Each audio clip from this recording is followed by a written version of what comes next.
ನಮಸ್ತೆ friends, welcome to R K cars. ಇದೇನಕ್ಕೆ ಮಾಡ್ತಿರೋದು ಅಂದರೆ ಈ ವಿಡಿಯೋ ಬಂದ್ಬಿಟ್ಟು ಪೇಂಟ್ ಕ್ವಾಲಿಟಿ ಬಗ್ಗೆ. ಎಷ್ಟೊಂದು ಜನಕ್ಕೆ ಕ್ವಾಲಿಟಿ, ಗ್ಯಾರಂಟಿ, ವಾರಂಟಿ ಏನಕ್ಕೆ ಕೊಡ್ತಾರೆ ಅಂತಲೇ ಗೊತ್ತಿರಲ್ಲ. ಏನಕ್ಕೆ ಗ್ಯಾರಂಟಿ ವಾರಂಟಿ ಕೊಡ್ತಾರೆ ಅಂದರೆ ನೋಡಿ, ಇದೇ ಕಾರಣಕ್ಕೆ.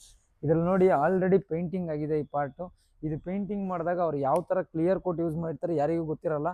ಆಮೇಲೆ ಈ ಥರ ಬಂದ್ಬಿಟ್ಟು ನಮ್ಮದ್ರಲ್ಲಿ ನಾವು ವಾರಂಟಿ ಕೊಟ್ಟಾಗ ಬಂದ್ಬಿಟ್ಟು ಈ ಥರ ಏನಾದರೂ ನಿಮಗೆ ಚಾಲೆಂಜಸ್ ಫೇಸ್ ಆದರೆ, ಶೇಡ್ ಆಗೋದಾಗಿರಲಿ, ಇಲ್ಲ ಪೀಲ್ ಆಫ್ ಆಗೋದಾಗಿರಲಿ, ಇಲ್ಲ ಕ್ಲಿಯರ್ ಕೋಟ್ ಬಂದರೆ, ಚಿಪ್ ಆದರೆ, ಈ ಥರ ಏನಾದರೂ ಇತ್ತು ಅಂದರೆ ನಾನೇ ಫ್ರೀಯಾಗಿ ವಿತೌಟ್ ಕಾಸ್ಟ್ ನಾನೇ ಮಾಡ್ಕೊಡ್ತೀನಿ, ವಾಪಸ್ ರೀಪೇಂಟಿಂಗ್ ಮಾಡ್ಕೊಡ್ತೀನಿ.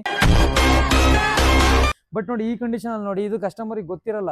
ಯಾಕಂದರೆ ಪೇಂಟ್ ಮಾಡಿರೋ ಟೈಮಲ್ಲಿ ನಿಮ್ಗೆ ಏನಂದರೆ ಆ ಗ್ಲಾಸಿನೆಸ್ಸಿಗೆ ನಿಮಗೆ ಗೊತ್ತಾಗಲ್ಲ ಯಾವ ಥರ ಕ್ವಾಲಿಟಿ ಯೂಸ್ ಮಾಡಿರ್ತಾರೆ. ಅಥವಾ ಟಚಪ್ ಅಂದಿದ ತಕ್ಷಣ ನಿಮಗೇನು ಕಾಸು ಕಮ್ಮಿ ಆಗಿಬಿಡುತ್ತೆ ಅಂತ. ಕಾಸು ಕಮ್ಮಿ ಆಗಿಬಿಟ್ರೆ ಈ ಥರ ಪೇಂಟು ಅವಾಗವಾಗ ಕಮ್ಮಿ ಆಗಿಬಿಡುತ್ತೆ ಗಾಡಿ ಒಳಗಡೆ. ಸೊ ಅದಕ್ಕೆ ನೀವೇನು ಮಾಡಬೇಕು, ಒಳ್ಳೆ ಕ್ವಾಲಿಟಿ ಪೇಂಟಿಂಗ್ನೇ ಮಾಡಿಸ್ಬೇಕು ಗಾಡಿ ಒಳಗಡೆ. ಆಮೇಲೆ ಮೆಟಲ್ ಪೀಸ್ ಒಳಗಡೆ ಸಣ್ಣ ಪುಟ್ಟ ಟಚಪ್ ಮಾಡ್ಸಕ್ಕೆ ಹೋಗ್ಬಾರ್ದು. ಟಚಪ್ ಮಾಡಿಸಿದ್ರೆ ನಿಮ್ಗೆ ಯಾವಾಗ ಬಂದ್ಬಿಟ್ಟು ಶೇಡ್ ಆಗೋ ಚಾನ್ಸಸ್ ಜಾಸ್ತಿ.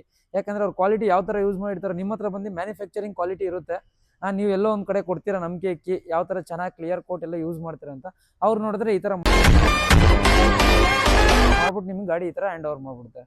ನಿಮಗೆ ಇದು ಬಂದ್ಬಿಟ್ಟು 6 months ಆದಮೇಲೆ ಗೊತ್ತಾಗೋದು. 6 to 1 year ಆದರೆ ನಿಮಗೆ ಗೊತ್ತಾಗ್ಬಿಟ್ಟಿದೆ ಯಾವ ಥರ ಕ್ವಾಲಿಟಿ ಯೂಸ್ ಮಾಡಿದ್ದಾರೆ ಅಂತ. ಇದರಲ್ಲಿ ನಾನು ಏನಕ್ಕೆ ಈ ವಿಡಿಯೋ ಮಾಡಿರೋದು ಅಂದರೆ ಇದರ ಡಿಫ್ರೆನ್ಸ್ ತೋರಿಸೋಣ ಅಂತಾನೆ. ಮತ್ತು ಇದ್ರ ನಾವು ಪೇಂಟಿಂಗ್ ಮಾಡಿ ನಿಮಗೆ ಫಿನಿಶಿಂಗ್ ತೋರಿಸ್ತೀವಿ ಯಾವ ಥರ ಬಂದಿದೆ ಅಂತ.